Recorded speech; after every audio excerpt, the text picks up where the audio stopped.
नमस्कार, आप देख रहे हैं इंडिया न्यूज। मैं हूं आशीष सिंह। जम्मू एयरफोर्स स्टेशन पर देर रात धमाके का एक्सक्लूसिव वीडियो इंडिया न्यूज के पास मौजूद है। लेटेस्ट वीडियो ये आया है।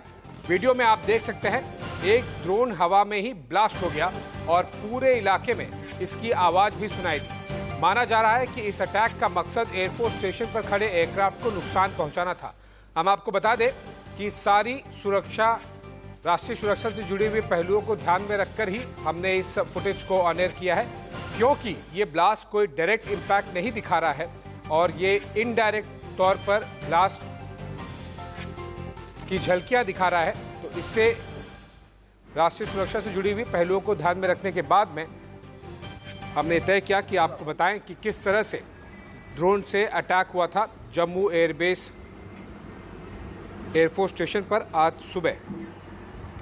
और इन तस्वीरों में आप देख सकते हैं कि किस तरह से ब्लास्ट की डायरेक्ट तस्वीरें नहीं है, लेकिन ब्लास्ट के जो धमाके का इंपैक्ट था वो आपको दिखाई देगा इसमें।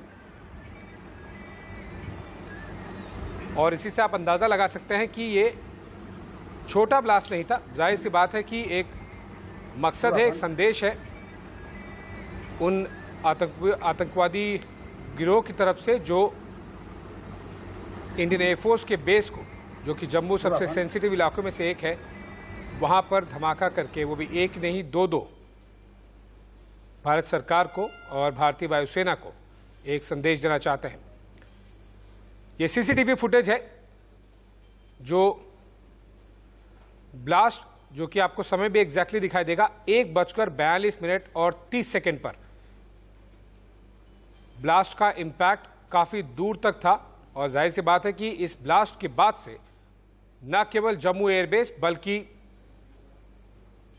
पूरे आसपास के इलाकों में दहशत का माहौल होगा। और इन तस्वीरों के जरिए आप अंदाजा लगा सकते हैं कि धमाके की गूंज काफी किलोमीटर्स तक सुनाई दी होगी।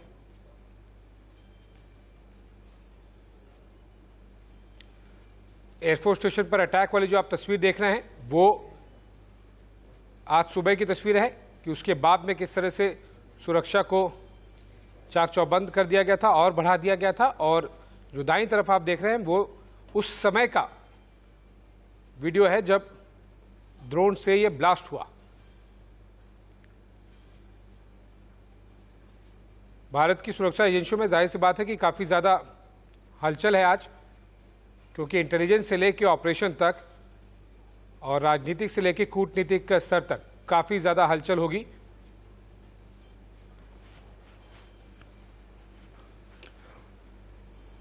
और इस खबर को आगे बढ़ाते हुए हमारे साथ में एक पैनल जुड़ रहा है। मेरे दो सहयोगी हैं, अजय जांदियाल जम्मू से लाइव और आरिश बिलाल श्रीनगर से, और इसके साथ ही मेजर जनरल JKS परिहार भी हमारे साथ में लाइव जुड़ रहे हैं। आप तीनों का स्वागत है। अजय, सबसे पहले आपके पास में इस वीडियो से ये इम्पैक्ट कितना बड़ा था ये दिखाई दे रहा है।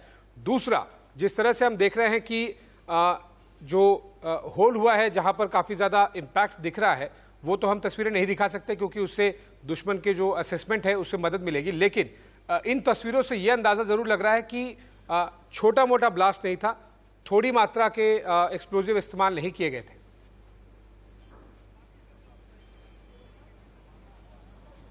आशीष, बिल्कुल आप सही कह रहे हैं। जिस तरीके से धमाका हुआ है उससे साफ लगता है कि काफी बड़ी जो मात्रा में जो है एक्सप्लोजिव जो है उसका इस्तेमाल इस धमाके के लिए किया गया था।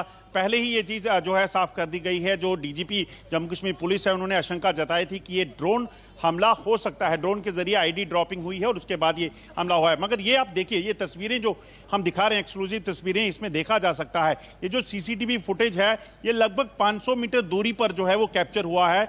उसके बावजूद आप देखें तो जो लाइट है, जो इम्पैक्ट है उस जो धमाके का, वो इतनी दूर से अगर रिकॉर्ड हुआ है, इतनी दूर से रोशनी जो है वो देखी गई है, उतनी लगभग 2 से 3 किलोमीटर के इलाके में इसकी आवाज सुनाई दी है, तो उससे साफ अंदाजा होता है कि काफी बड़ी जो साजिश जो है वो पाकिस्तान इसमें कर रहा था। मगर यकीनन सुरक्षा बल जो है वो पहले से मुस्तैद थे, उन्होंने इसी वजह से ज्यादा डैमेज जो है वो नहीं कर पाए।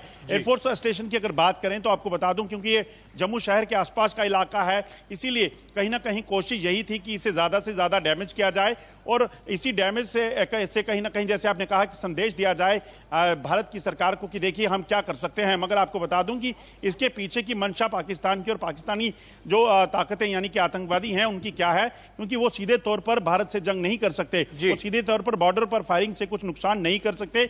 इसी वजह से इस तरह की नापाक हरकतें करके यहां जम्मू कश्मीर में आतंकवाद के जरिए जो है शांति को भंग करने बिल्कुल अजय, इससे पहले कि मैं जनरल परिहार और आरिश के पास में जाऊं, मैं चाहूंगा कि आप अपने कैमरन से पैन कर वहां पर अभी क्या स्थिति है वो दिखाइए, और कौन कौन वहां पर आया है, किसके आने की उम्मीद जताई जा रही है, क्योंकि ग्राउंड सिचुएशन को असेस करने के लिए एयरफोर्स की टीम दिल्ली से, एनआईए टीम, एनएसजी टीम, वहां पर क्या कुछ हो रहा है, कौन आ रहा है, वो बताइए।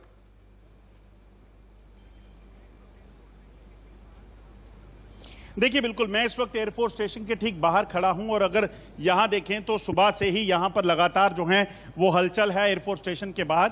यहां से लगभग 500 मीटर 500 से 600 मीटर अंदर जो है वो धमाका हुआ था, और धमाके के ठीक बाद सुबह पहली रोशनी से ही यहां पर लगातार एजेंसीज के लोग जो है पहुंचना हो गए, क्योंकि जांच करना बड़ा जरूरी था।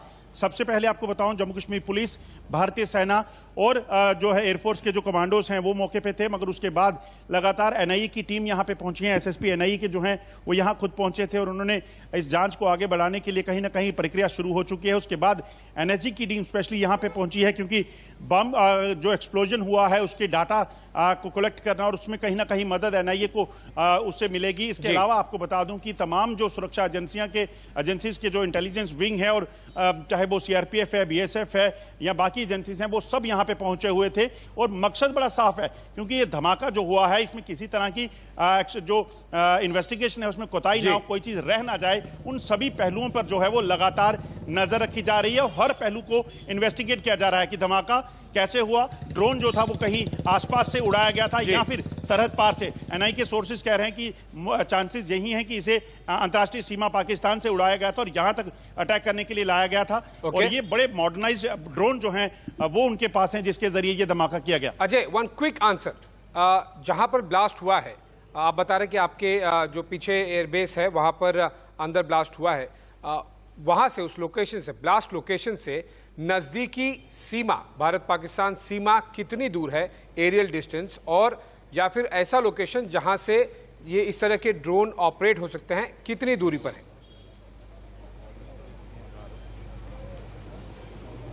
जी बिल्कुल, मैं आपको बता दूं कि अगर अंतर्राष्ट्रीय सीमा की बात की जाए तो अंतर्राष्ट्रीय सीमा का जो इलाका इस इलाके से जो पड़ता है उसकी दूरी तकरीबन 14 किलोमीटर, 13.5 किलोमीटर से 14 किलोमीटर का ये डिस्टेंस जो है अंतर्राष्ट्रीय सीमा के इस इलाके का है।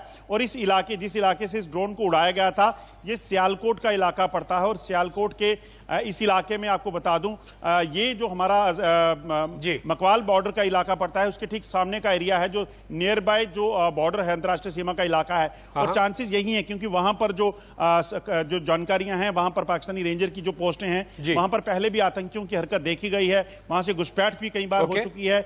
और यहीं पर पाकिस्तानी सेना जो है वो भी यहां पर जो है रेंजर्स के साथ रहती है। तो यकीनन माना जा रहा है कि कहीं ना कहीं अगर सीमा पार से ड्रोन आया तो यही इलाका सूटेबल हो सकता है जो जिस जगह से इसको उड़ाकर यहां तक पहुंचाया गया होगा। इंटरेस्टिंग है। 1:42:30 पर ये एक ब्लास्ट हुआ है, लेकिन आपको बता दें कि एक नहीं, 2 ब्लास्ट हुए हैं। अजय, आप हमारे साथ में बने रहिए। जनरल परिहार के पास में जाने से पहले आरिश, जाहिर सी बात है कि श्रीनगर में काफी कुछ एक्टिविटी बढ़ गई होगी, वहां पर किस तरह का अलर्ट जारी किया गया है और क्या वहां पर किसी तरह के जो सूत्र हैं वो आपको बता पा रहे हैं कि इसके पीछे कौन है, किस तरह के ड्रोन का इस्तेमाल हुआ है, या फिर इस तरह का कोई इंटेल अलर्ट पहले से था? देखिए, इस तरह का कोई भी अलर्ट खासतौर से कश्मीर घाटी में नहीं था, क्योंकि जैसा आप जानते हैं कि कश्मीर की ज्योग्राफी और टोपोग्राफी बिल्कुल डिफरेंट है जम्मू के अगर मुकाबले हम देखें। जबकि जम्मू में इस तरह की कार्रवाई करना बहुत आसान है, वहां का जो इंटरनेशनल बॉर्डर है वो बिल्कुल प्लेन है, मैदानी इलाका है। जबकि कश्मीर घाटी में हर तरफ से पहाड़ है और यहाँ पे इस तरह की कार्रवाई करना मुश्किल है थोड़ा।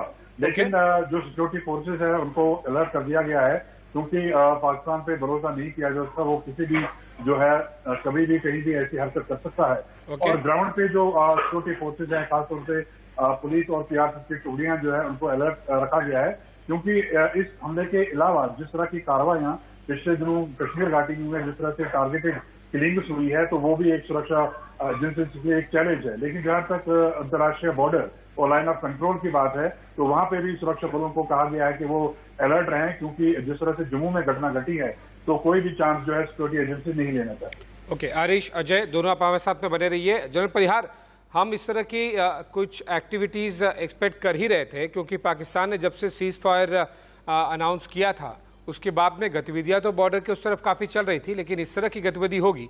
ड्रोन, जो कि अंतर्राष्ट्रीय स्तर पर हमने देखा है कि काफी ज्यादा आजकल इस्तेमाल किया जा रहा है, और इस पर लगभग सारी सेनाएं काम कर रही हैं, ड्रोन अटैक हो या फिर ड्रोन अटैक को रोकने वाली बात हो।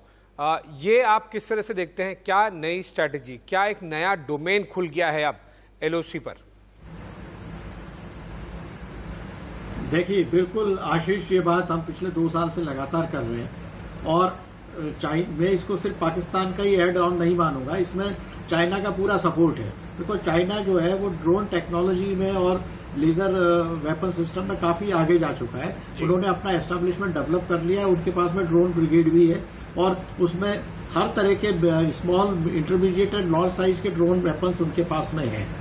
तो ये तो एक्सपेक्टेड था कि चाइना जो है कुछ एक्टिविटी करेगा, और पाकिस्तान जो आपने जैसे कहा कि सीज फायर पे जो कॉम्प्रोमाइज हुआ है, वो मेरे ख्याल से वो जो था basically they wanted to buy some time, और अपने आप को वो रीग्रुपिंग करने के लिए कोशिश कर रहे थे। समर टाइम आ रहा है तो इन्फिल्ट्रेशन बढ़ाना है।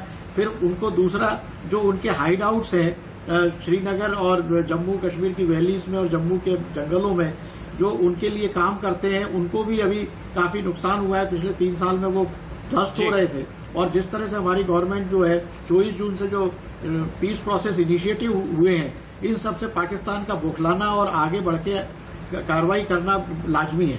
मगर मेरे लिए चिंता की बात यह है कि ये जो है लो रडार सिस्टम में काम करते हैं, तो ये सिर्फ जम्मू का ही नहीं है, आगे दूसरी जगह भी ऐसी गतिविधियां हो सकती हैं, वेपन ड्रॉप्स हो सकते हैं, और कहीं भी ये पॉसिबल है, क्योंकि चाइना के पास में जो लॉन्ग रेंज के ड्रोन है वो आगे तक जा सकते हैं। तो अब टाइम आ गया है कि हमें एंटी ड्रोन एस्टेब्लिशमेंट्स को बहुत जितना जल्दी हो उनको डेवलप करना होगा, और हमें अलर्ट रहने की बहुत जरूरत है। जनरल परिहार, हम कितना तैयार है, चाहे वो ऑफेंसिव ड्रोन डोमेन की बात हो, चाहे वो LOC हो, LAC हो या फिर IB हो?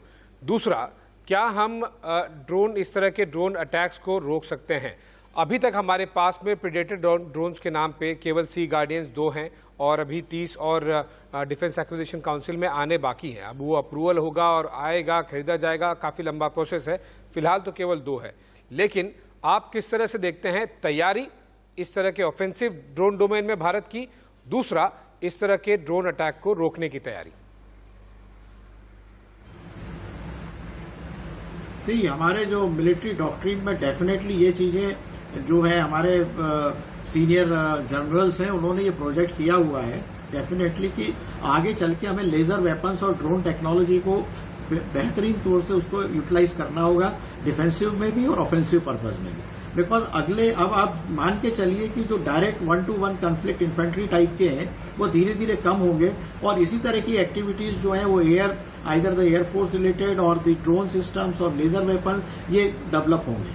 अब इन्होंने जो टाइम रात का लिया है, जानबूझ के लिया है, बिकॉज लोग उसमें जब जा रहा है तो वैसे ही रडार उसको पकड़ नहीं पाते हैं, और इतने अंधेरे उसमें जब ये निकलेंगे तो वो उनका काफी मुश्किल हो जाता है कि आप उनको आइडेंटिफाई कर सकें।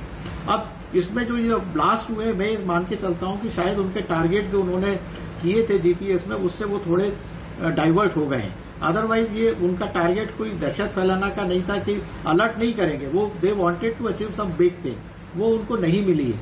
अब इन्वेस्टिगेटिंग एजेंसीज ये पता लगा सकती हैं कि कितने इसका इंटेंसिटी का ब्लास्ट है, और ये कितने दूर से इसको ड्रॉप किया गया है या इसका यूज हुआ है। बट ड्रोन जो है ये हमारे लिए बहुत बड़ा खतरा है, इसमें कोई दो राय नहीं है, और हमको आगे जाना ही होगा इसके लिए। जनरल परिहार, एक क्विक आंसर, क्योंकि अभी मेरे पास में कुछ सेकंड्स का ही समय रह गया है। किस तरह से देखते हैं, national security adviser Ajit Doval ने SCO मीटिंग में जो NSAs की थी, इसी हफ्ते में शुरुआती ड्रोन का जिक्र किया था कि हम सबको ड्रोन अटैक को लेकर काफी ज्यादा अलर्ट रहने की जरूरत है। दूसरा, इंडियन एयरफोर्स चीफ बांग्लादेश में है। ये क्या आप कोई कनेक्शन देखते हैं कि इसीलिए इस तरह का समय और इस तरह की डेट चूज की गई? देखिए, ये मेरे हिसाब से तो ये सारा जो है पाकिस्तान का पूरा ध्यान जो इस बात पे जा रहा है कि जो पीस प्रोसेस जो हम लोग इनिशिएट कर रहे हैं कश्मीर में, उसको वो बिल्कुल डिसलॉज करने के उसमें पूरी कोशिश में वो उसमें है। और एयरफोर्स चीफ का जो विजिट है वो एक रूटीन विजिट्स होती है जो हमारे एक्सचेंज होते हैं और अपना जो डिप्लोमेसी का पार्ट है। अभी इस गवर्नमेंट ने आर्मी, नेवी और एयर चीफ को डिप्लोमेसी में एंगेज किया है, वो उसका पार्ट है। और अजीत डोभाल साहब को जरूर जब उन्होंने मेंशन किया है तो उनको पूरा आइडिया होगा कि ये चीजें आ रही हैं और हम सब जानते हैं कि आ रही हैं। चलिए, तो अब इसके तैयार रहने की जरूरत है और जाहिर सी बात है कि जब नेशनल सिक्योरिटी एडवाइजर बोले और वो भी अंतर्राष्ट्रीय स्तर पर ऑन रिकॉर्ड, तो इसका मतलब है कि काफी कुछ तैयारी और करने की जरूरत है और न केवल इस डोमेन में डिफेंसिव बल्कि ऑफेंसिव प्रिपरेशन की भी जरूरत है। जनरल परिहार, अजय जांदयाल, आरिश बिलाल, आप तीनों हमारे साथ में जुड़े। फिलहाल समय इतना ही और इसी के साथ एक छोटे से ब्रेक के लिए रुक रहे हैं। जल्द हाजिर होंगे, आप बने रहिए इंडिया न्यूज के साथ।